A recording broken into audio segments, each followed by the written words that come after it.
Hello and welcome to Leadership TV. I am Nafisat Abdulrahman.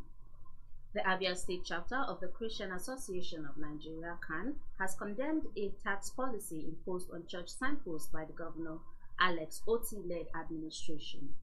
In a letter to Governor Oti by the state chairman of the association, Reverend Ojo Uduma, and its secretary, Reverend Dr. Francis E. Ekewi, CAN expressed dismay that Abia is the only state in Nigeria demanding such tax from churches.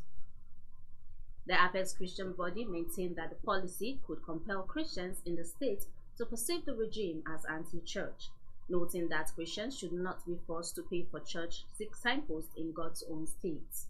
The religious body demanded a roundtable meeting with the state governor to address the tax policy. CAN, however, reiterated its support for the state government notwithstanding the tax policy differences.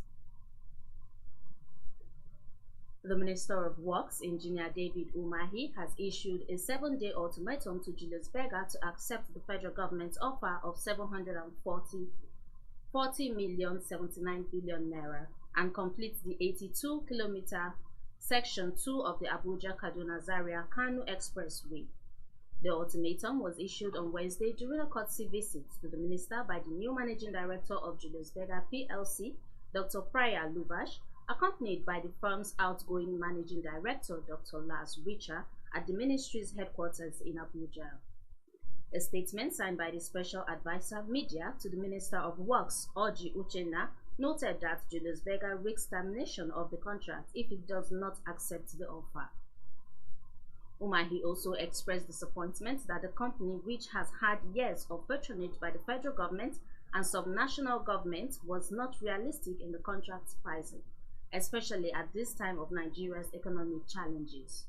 Responding, the managing director of Julius Berger promised to revert as soon as possible on the issues addressed and hoped that consensus would be reached for the project to take off without further delay. Operatives of the Rapid Response Squad (RRS) from the Lagos State Police Command have apprehended 2 persons for having in their possession items suspected to be human parts.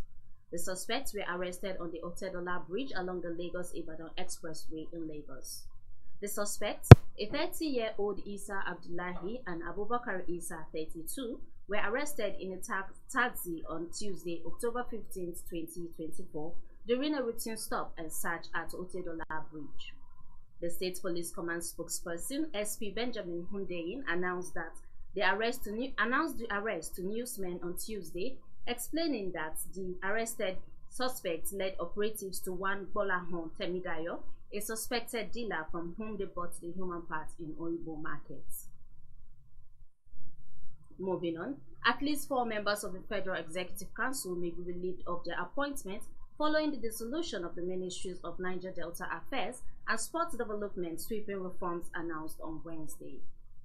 Leadership reports that President Tinubu had approved the dissolution of the Ministries of Niger Delta Affairs and Sports Development, hitherto headed by Honorable Abubakar Momo and Senator John Eno, respectively. According to the Minister of Information and National Orientation, Muhammad Idris, the decisions were taken during Federal Executive Council FEC meeting held on Wednesday in Abuja. In place of the Ministry of Niger Delta, a new Ministry of Regional Development will now oversee all Regional Development Commission. These include the Niger Delta Development Commission, Northwest Development Commission, Southwest Development Commission, and the Northeast Development Commission. Meanwhile, the function of the Ministry of Sports will now be taken over by the National Sports Commission, which will assume responsibility for the management and development of sports nationwide. Additionally, the FEC approved the merger of the Ministry of Tourism with the Ministry of Culture and Creative Economy in an effort to consolidate and enhance the sector.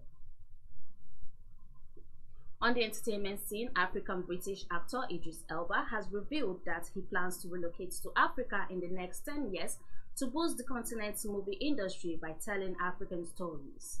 According to a BBC report on Wednesday, Elba said the move is aimed at playing a key role in supporting the continent's film industry. Elba, who was born in London to a Ghanaian mother and a Sierra Leonean father, spoke on the sidelines of a film industry meeting in Accra noting that he is already involved in projects to build film studios in Zanzibar, Tanzania, and Accra, Ghana, as part of his vision to bolster local filmmaking. Leadership reports that Elba will play the role of Okonkwo, the protagonist in Chinua Achebe's classic novel, Things Fall Apart, in a new TV series adaptation, sparking arguments on social media. On the sports scene, Real Madrid fought back from 2 goals down as Vinicius Jr. grabbed a hat-trick in a thrilling 5-2 win over visitors Borussia Dortmund in Champions League on Tuesday. In a rematch of last season's final, Dortmund lit up the game with a 2-goal blitz around the half-hour mark from Daniel Melen and Jamie Gittin to silence the Bernabeu crowd. However, the champions were livelier after the break and broke Dortmund's resistance with Antonio Rudiger's header on the hour before Vinicius equalized with a close-range strike. ESPN reports that Lucas Vazquez put Real ahead in the 83rd with an unstoppable strike after a counter-attack, and Vinicius, with 2 magnificent pieces of individual brilliance, wrapped up the win to leave his side level with Dortmund on 6 points from the 3 games. And that's it on Leadership TV News. For more of our news stories, you can log on to our website on www.leadership.ng. Many thanks for watching. Thank you for watching. For sponsorship and advert placements, please contact 080-3688-6158. Last Word Leadership Podcast Studio. You have the last